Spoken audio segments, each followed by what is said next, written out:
audiobook Think and Grow Rich, bestseller legendaris yang mengawali semua bestseller. Bab 4.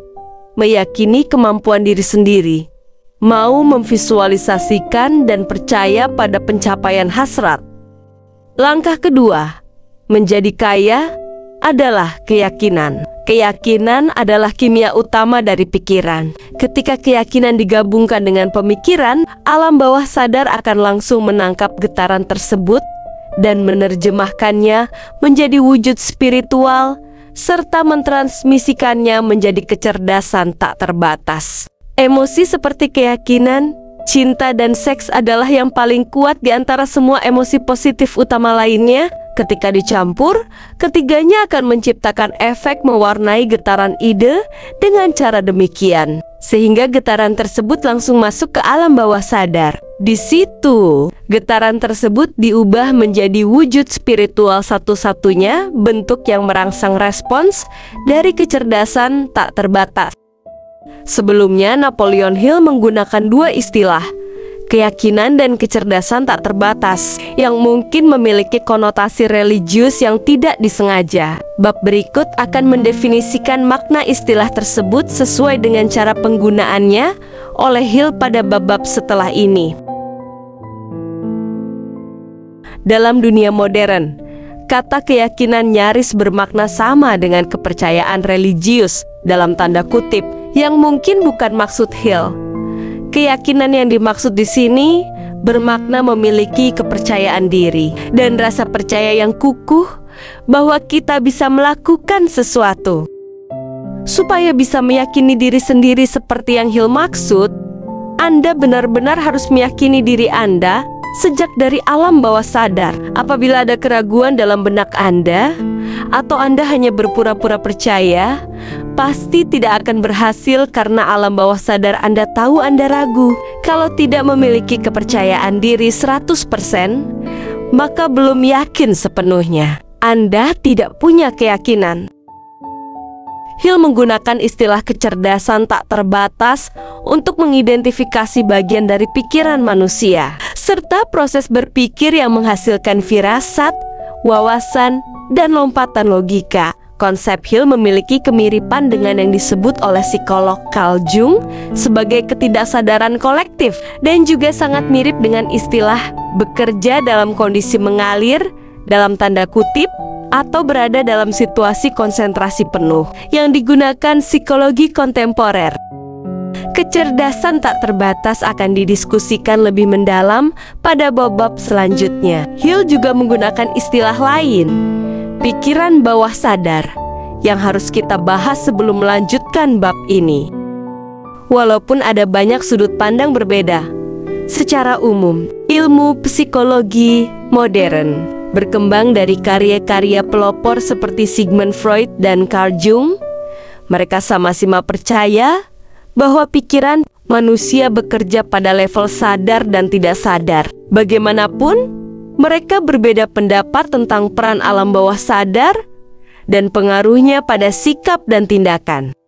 Melalui penelitiannya, Napoleon Hill mengembangkan sebuah teori kesadaran dan ketidaksadaran yang sangat mirip dengan pandangan aliran Jung. Berikut penjelasan dasar dari pandangan Hill.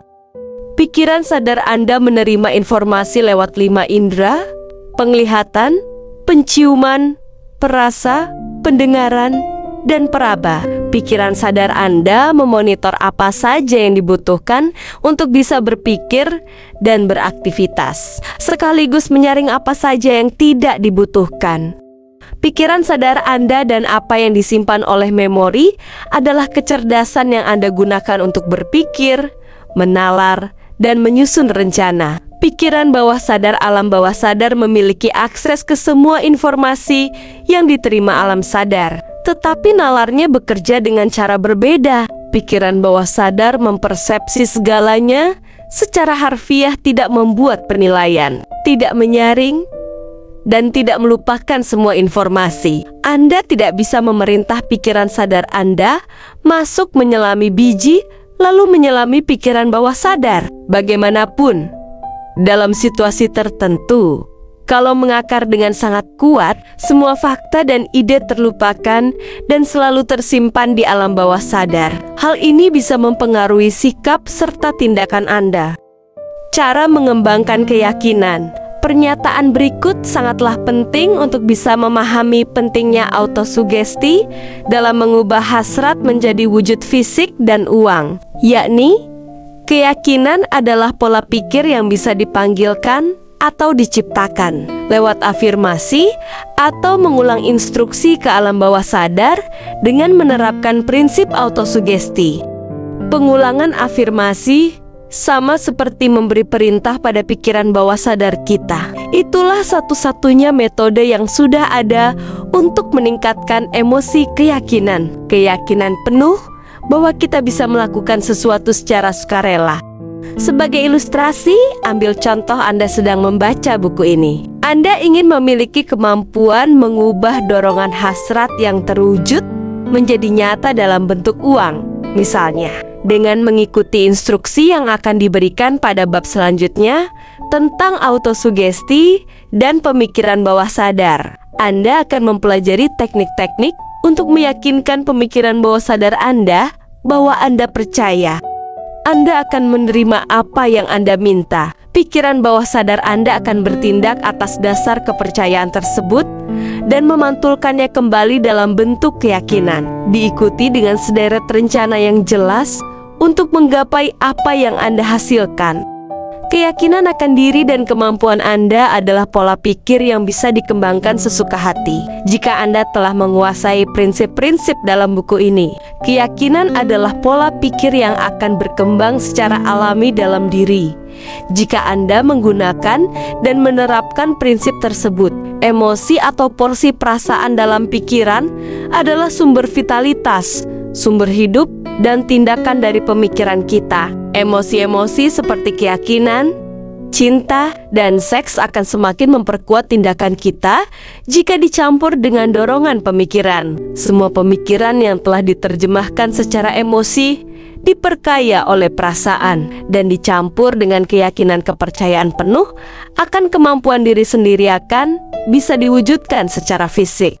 Bagaimanapun, bukan hanya dorongan pemikiran yang bisa dipercaya keyakinan, melainkan semua emosi, termasuk emosi negatif sekalipun. Artinya, pemikiran bawah sadar juga akan menerjemahkan bentuk fisik dari dorongan pikiran yang bersifat buruk dan merusak, bukan hanya yang bersifat membangun. Pernyataan berikut dibuat oleh krim dokter sebagai ilustrasi. Ketika manusia pertama kali berhadapan dengan tindak kriminal, mereka membencinya. Jika terus-menerus terpapar kriminalitas, mereka akan terbiasa dan bisa menghadapinya. Kalau cukup lama terpapar, pada akhirnya mereka akan merangkul dan bahkan bisa dipengaruhi oleh hal itu. Itu sama halnya dengan mengatakan bahwa dorongan pikiran negatif bisa berulang kali disampaikan ke pikiran bawah sadar sampai akhirnya diterima dan menjadi dasar tindakan yang didorong oleh pikiran bawah sadar. Setelah itu, pikiran bawah sadar menerjemahkan dorongan tersebut menjadi perwujudan fisiknya. Apapun prosedur paling praktis yang tersedia, hal itu jugalah yang memicu sebuah fenomena janggal yang dialami jutaan orang, disebut sebagai nasib buruk. Ada jutaan orang yang percaya mereka sudah ditakdirkan hidup miskin dan gagal akibat dirundung sesuatu yang mereka sebut sebagai nasib buruk, yang menurut mereka tidak bisa mereka kendalikan. Namun, kenyataannya, merekalah yang menciptakan nasib buruk mereka sendiri. Karena kepercayaan negatif tentang nasib buruk ini akan ditangkap oleh alam bawah sadar dan diterjemahkan ke dalam bentuk fisik. Kepercayaan atau keyakinan Anda adalah elemen yang menentukan tindakan alam bawah sadar Anda. Sekali lagi, izinkan saya menegaskan bahwa Anda akan diuntungkan jika bisa menyampaikan hasrat apapun ke alam bawah sadar Anda, yang nantinya akan diterjemahkan ke dalam bentuk fisik atau dalam bentuk uang, jika Anda berharap atau yakin bahwa itu memang bisa terjadi. Alam bawah sadar akan mengubah semua keyakinan atau kepercayaan ke dalam bentuk fisik dengan cara yang paling mudah dan praktis yang memungkinkan. Pada titik ini, Anda juga harus tahu bahwa berkat cara kerja alam bawah sadar yang sedemikian rupa, tidak ada satupun hal yang bisa menghentikan Anda dari membohongi alam bawah sadar dengan memberi instruksi lewat autosugesti. Itulah yang saya lakukan waktu saya berbohong dalam tanda kutip pada alam bawah sadar anak saya. Agar kebohongan itu menjadi lebih realistis, saat Anda menyampaikannya ke pikiran bawah sadar, Anda harus merasa seolah sudah memiliki hal material yang Anda inginkan. Jangan lupa untuk like, komen, subscribe, sehingga saya tetap semangat untuk melanjutkan video book sampai akhir bab bahasan buku ini.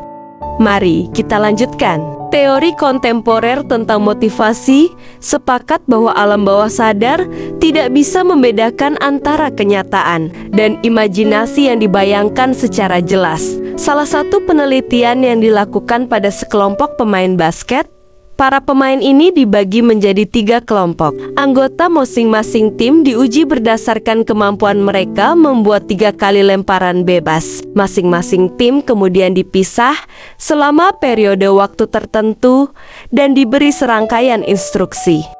Mereka diberitahu bahwa instruksi itu bisa meningkatkan kemampuan mereka. Salah satu tim diinstruksikan untuk berlatih mencetak skor setiap hari secara rutin. Tim kedua diinstruksikan untuk tidak berlatih sama sekali selama periode waktu itu, bahkan tidak boleh memegang basket sama sekali. Tim ketiga juga diinstruksikan untuk tidak berlatih, tetapi diminta membayangkan secara mendetail proses mencetak skor. Pada akhir eksperimen, tim-tim itu diuji lagi. Tim yang diminta berhenti berlatih menunjukkan penurunan kemampuan. Tim yang diminta berlatih menunjukkan peningkatan kemampuan yang signifikan, dan tim yang tidak berlatih tetapi membayangkan mencetak skor menunjukkan peningkatan kemampuan yang nyaris setara dengan mereka yang berlatih setiap hari. Seperti yang Hill perhatikan, kita bisa membohongi dalam tanda kutip alam bawah sadar lewat proses autosugesti.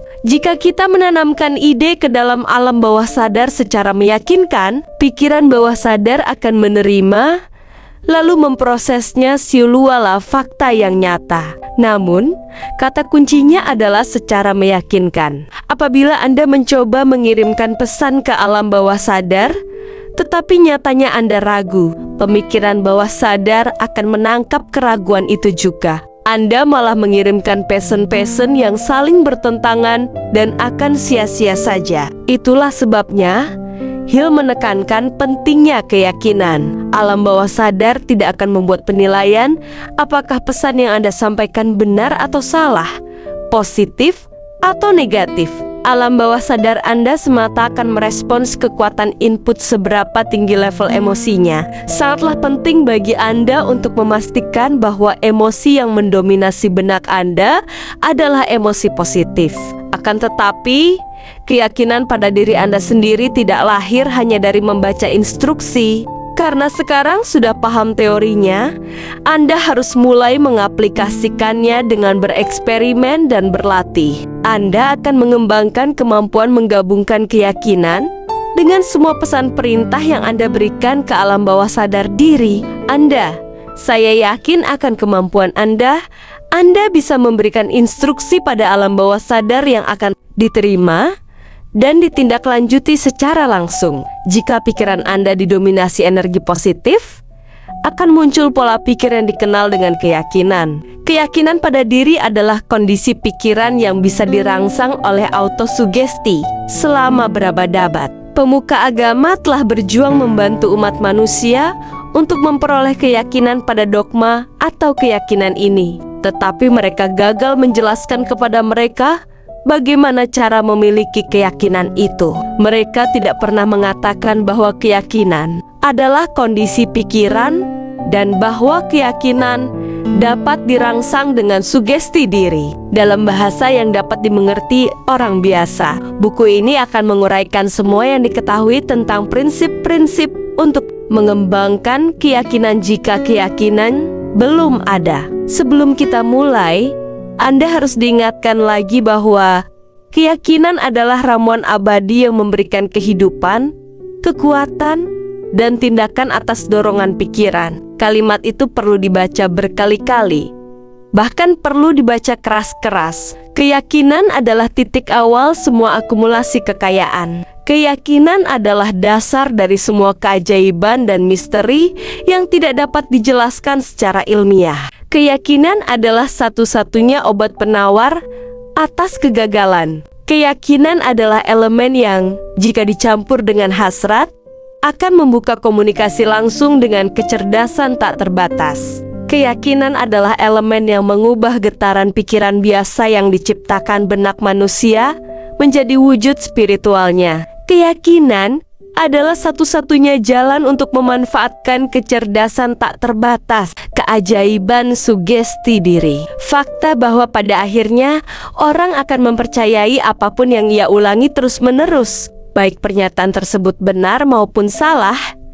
Ini adalah fakta yang sudah diketahui dengan baik. Jika seseorang terus-menerus berbohong, kebohongan tersebut pada akhirnya akan diterima sebagai sebuah kebenaran. Bahkan, kebohongan tersebut akan dipercaya sebagai sebuah kebenaran. Diri kita dibentuk oleh pikiran dominan yang kita biarkan mendominasi pikiran kita. Pikiran-pikiran yang dengan sengaja kita tempatkan di kepala kita dan didorong dengan simpati, serta dicampur dengan salah satu perasaan tersebut atau lebih, akan menjadi daya motivasi yang mengarahkan dan mengendalikan setiap gerakan, tindakan, dan perilaku kita. Kalimat berikut ini mengandung kebenaran yang sangat signifikan. Pikiran-pikiran yang dicampur dengan salah satu perasaan atau emosi tersebut akan menciptakan daya magnetis yang akan menarik pikiran-pikiran sejenis atau yang berhubungan. Sebuah pikiran yang termagnetkan dengan emosi dapat dibandingkan dengan sebutir benih yang ketika ditanam di tanah yang subur, berkecambah, tumbuh, dan menjadi jutaan benih yang sejenis.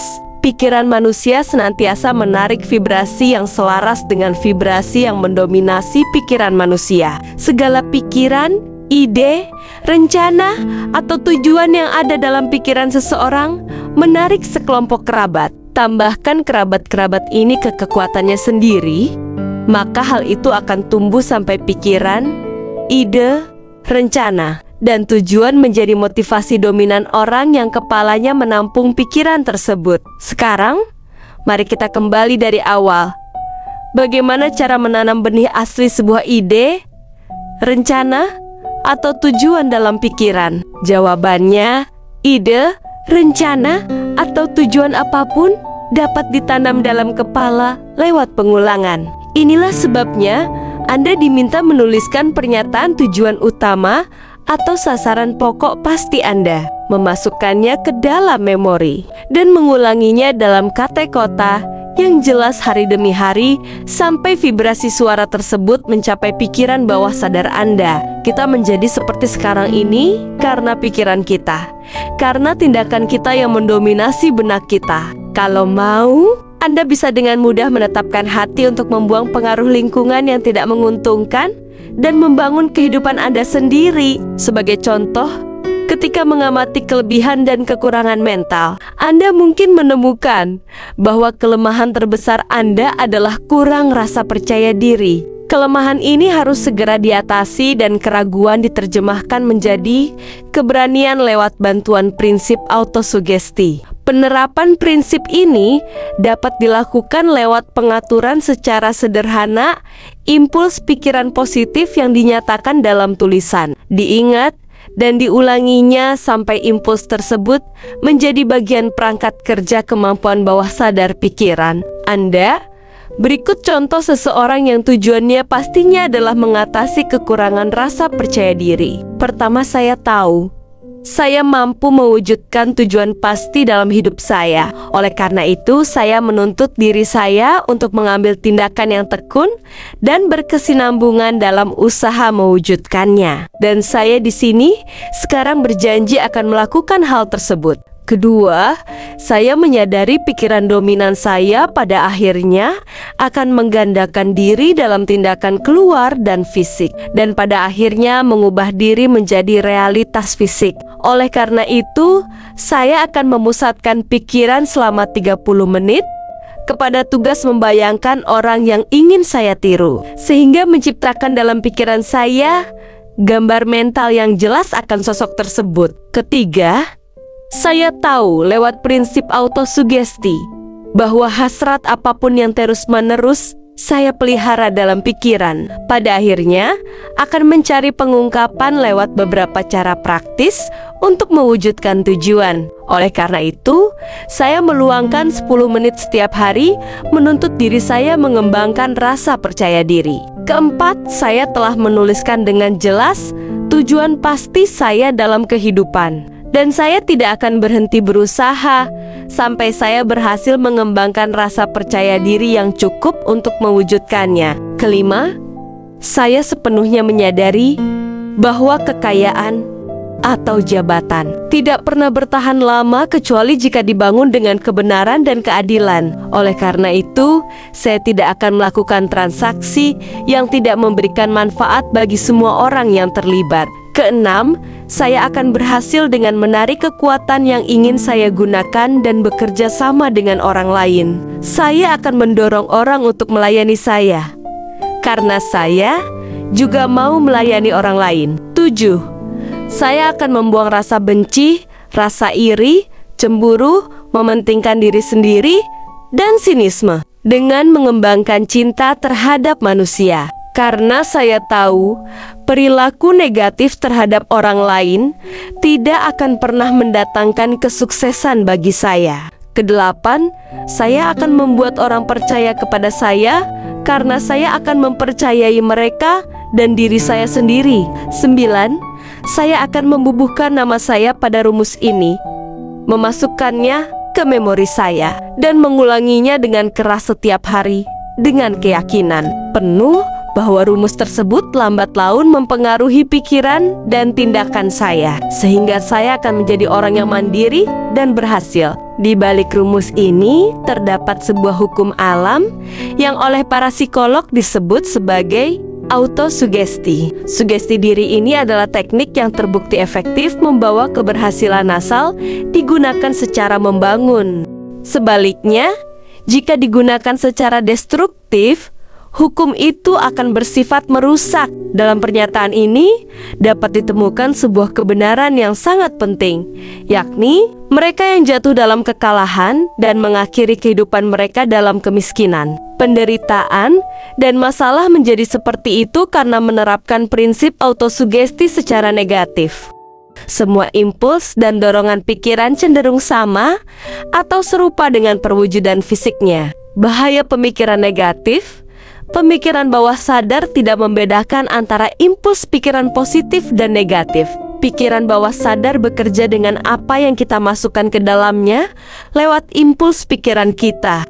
Pikiran bawah sadar akan menerjemahkan ke dalam realitas pikiran yang didorong baik oleh ketakutan maupun oleh keberanian atau keyakinan. Seperti halnya tenaga listrik yang memutar roda industri akan bermanfaat jika digunakan secara konstruktif atau merenggut nyawa. Jika digunakan secara salah, hukum autosugesti akan membawa Anda ke kedamaian dan kemakmuran atau ke jurang penderitaan, kegagalan, atau kematian tergantung tingkat pemahaman Anda dan penerapannya. Jika Anda mengisi pikiran itu dengan ketakutan dan keraguan, dan Anda tidak percaya terhadap kemampuan Anda berhubungan dan menggunakannya daya kecerdasan tak terbatas itu, Anda tidak akan mampu menggunakan hukum ini.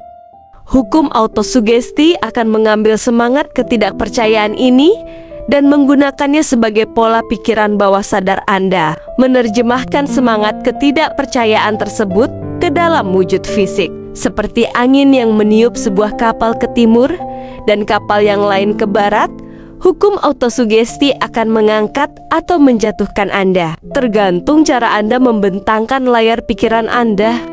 Hukum autosugesti yang dapat digunakan siapa saja untuk mencapai prestasi melampaui yang dibayangkan, digambarkan dengan tuntas dalam bait-bait berikut. Perhatikan kata kota yang dicetak miring sebagai penekanan agar Anda bisa memahami makna mendalam yang dimaksud oleh sang penyair.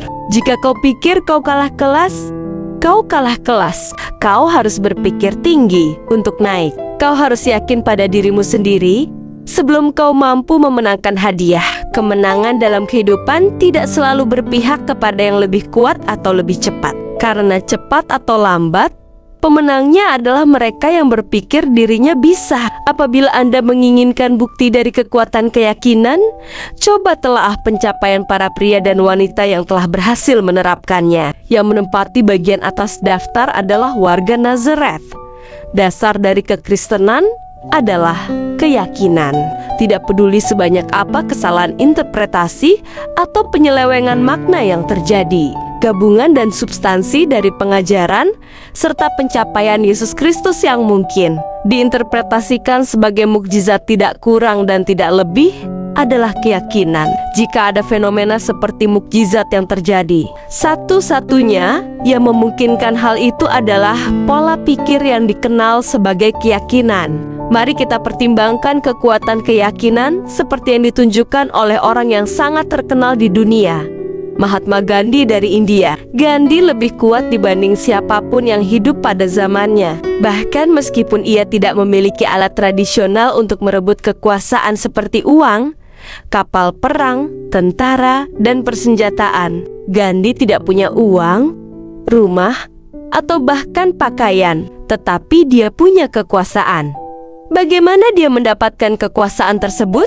Dia menciptakan kekuasaan lewat pemahamannya akan prinsip-prinsip keyakinan, serta lewat kemampuannya mencangkok keyakinan tersebut ke benak 200 juta pengikutnya. Gandhi berhasil memaksimalkan kekuatan, mempengaruhi 200 juta orang untuk berkoalisi dan bergerak bersama-sama sebagai satu pikiran.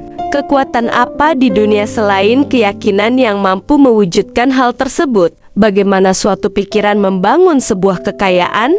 Peristiwa yang dipilih untuk mengilustrasikan hal tersebut terjadi pada tahun 1900 ketika United Steel Corporation sedang dibentuk. Sambil membaca kisahnya, ingatlah fakta-fakta penting ini, dan Anda akan mengerti bagaimana ide diubah menjadi kekayaan yang luar biasa. Pertama, perusahaan raksasa United States Steel Corporation lahir dalam pikiran Charles M. Schwab dalam bentuk ide yang ia ciptakan lewat imajinasinya. Kedua, ia menggabungkan keyakinan dengan idenya ketika dia merumuskan sebuah rencana untuk mentransformasikan idenya menjadi realitas fisik dan keuangan. Ketiga, ia melaksanakan rencananya dengan sebuah pidato terkenal di University Club. Keempat, ia menerapkan dan melengkapi rencana dengan kegigihan dan memperkuatnya dengan keputusan yang mantap sampai rencana tersebut benar-benar terlaksana. Kelima, ia mempersiapkan jalan menuju keberhasilan dengan hasrat membara untuk sukses. Jika Anda salah satu dari mereka yang selalu bertanya-tanya bagaimana kekayaan luar biasa dikumpulkan, cerita pembentukan United States Steel Corporation bisa memberikan pencerahan. Jika Anda pernah ragu bahwa orang dapat berpikir dan menjadi kaya, think and grow rich, cerita ini akan menghapus keraguan tersebut. Anda dapat dengan jelas melihat dalam cerita tentang United States Steel Corporation menetapkan sebagian besar dari ke-13 prinsip yang diuraikan dalam buku ini. John Level dalam New York World Telegram yang memberikan izin memuat cerita ini dengan cara yang dramatis, mengisahkan cerita luar biasa tentang kekuatan sebuah ide, agar para pembaca modern bisa memahami benar kisah dari artikel surat kabar berikut. Ada baiknya para editor memberikan informasi latar belakang tentang masing-masing tokoh. Charles M. Schwab adalah tangan kanan Andrew Carnegie, sekaligus Presiden Direktur Carnegie Steel Corporation. Andrew Carnegie adalah pebisnis baja sukses dan berkuasa yang mengendalikan 25% produksi besi dan baja Amerika. J. Punching Morgan adalah bankir Wall Street yang kaya dan berkuasa, yang perusahaannya mengatur keuangan banyak perusahaan industri besar di Amerika pada awal abad ke-20. Yang perlu diketahui tentang tokoh lain yang disebutkan dalam artikel adalah bahwa pada awal abad ke-20, keuangan, bisnis, dan industri didominasi oleh beberapa ratus orang. Kebanyakan dari mereka meraih kekayaan terkait dengan dibukanya jalur kereta api di Amerika. Orang-orang itu dikenal baik oleh para pembaca New York World Telegram karena pengaruh mereka dalam dunia keuangan. Itulah latar belakang artikel surat kabar berikut yang tidak hanya menyampaikan kisah menarik tentang kekuatan keyakinan dan ide, tetapi juga merupakan contoh mengagumkan dari gaya bertutur yang sampai sekarang masih digunakan oleh para jurnalis. Pidato indah setelah jamuan malam senilai $1 miliar ketika pada malam 12 Desember tahun 1900. Sekitar 80 tokoh keuangan berkumpul di balai resepsi University Club di Fifth Avenue, New York untuk menghormati seorang muda nun jauh dari barat. Tidak sampai setengah lusin dari tamu-tamu tersebut menyadari bahwa mereka akan menyaksikan episode terpenting dalam sejarah industri Amerika. Charles Edward Simmons dan Charles Swartzman yang sangat berterima kasih atas sambutan mewah yang mereka terima dari Charles M. Schwab saat berkunjung ke Pittsburgh, mengatur sebuah jamuan makan malam untuk memperkenalkan pengusaha baja berumur 38 tahun tersebut kepada masyarakat perbankan di daerah timur. Tetapi mereka tidak mengira ia akan memukau hadirin. Sebelumnya mereka sudah memperingatkan orang muda tadi bahwa orang dari New York tersebut tidak suka mendengar pidato, dan bahwa jika tidak ingin menguji kesabaran atau membuat bosan keluarga Stillman, Harriman, dan Vanderbilt, sebaiknya ia berbasa-basi selama 15 atau 20 menit lalu mundur. Mereka bahkan John D. Rockefeller dan J.P. Mara Morgan yang duduk di sebelah kanan. Schwab sebagai salah satu tokoh dalam masyarakat tersebut hanya akan memberi sambutan singkat. Jadi, sejauh yang diketahui pers dan masyarakat, hanya sedikit yang akan dibahas sehingga tidak dapat dicetak pada surat kabar esok hari. Kedua tuan rumah dan tamu-tamu terhormat, mereka menyantap 7 atau 8 jenis hidangan. Percakapan yang terjadi sedikit sekali, dan jika pun ada, sangatlah terkendali. Hanya beberapa bankir dan pialang yang pernah bertemu Schwab, yang karirnya berkembang sepanjang bank-bank di Monongahela, dan tidak seorang pun mengenalnya dengan baik. Akan tetapi, sebelum malam itu berakhir, mereka dan jutawan Morgan tersihir, dan bayi seharga $1 miliar United States Steel Corporation lahir. Mungkin yang disesalkan untuk kepentingan sejarah adalah tidak ada rekaman pidato Charles Schwab tersebut. Mungkin pidato tersebut terkesan akrab meskipun tata bahasanya sangat kacau dan penuh dengan epigram atau bumbu. Meskipun begitu, pidato tersebut memiliki kekuatan dan efek luar biasa terhadap sekitar $5 miliar modal yang terkumpul dalam jamuan tersebut. Setelah acara selesai dan orang-orang tersebut masih tersihir, meski Schwab telah berbicara selama 90 menit, Morgan menggiring sang orator ke jeruji jendela, di mana dengan kaki terjuntai karena tempat duduk yang tidak nyaman, mereka berbicara sekitar 1 jam lebih. Sihir kepribadian Schwab diaktifkan dengan kekuatan penuh. Tetapi yang jauh lebih penting dan langgeng adalah program skala besar yang jelas terencana ia tawarkan untuk membesarkan Steel. Sudah banyak yang berusaha menarik Morgan untuk mendirikan badan usaha gabungan, meniru pola kombinasi biskuit, kawat, gula, karet, minyak, atau permen karet. The Random House College Dictionary mendefinisikan badan usaha gabungan sebagai kombinasi ilegal yang terdiri atas parusihan-parusihan industri atau komersial yang nilai sahamnya dikendalikan oleh Dewan Pusat yang beranggotakan komisaris, sehingga harga bisa dikontrol dan kompetisi pun hancur berantakan. Banyak perusahaan industri baru di Amerika tumbuh sangat cepat sampai-sampai mereka belum memiliki laba. Mereka langsung dibebani utang besar yang muncul akibat peningkatan modal untuk mendanai cepatnya perkembangan mereka. Dan pada saat yang sama, mereka harus memotong pengeluaran, menurunkan harga kalau tidak mau gulung tikar. Banyak perusahaan memilih solusi bergabung atau meleburkan diri dengan perusahaan sejenis, membentuk apa yang disebut dengan badan usaha gabungan. Demikianlah audiobook Think and Grow Rich, bagian meyakini kemampuan diri sendiri. Sampai jumpa di bab berikutnya. Jangan lupa untuk like, komen, subscribe, supaya saya terus termotivasi untuk menyelesaikan sampai akhir episode buku ini. Jika Anda menginginkan untuk dibuatkan audiobook buku seri kesukaan Anda, silahkan berkomentar di kolom komentar. Sampai jumpa dalam bab berikutnya. AP Digital.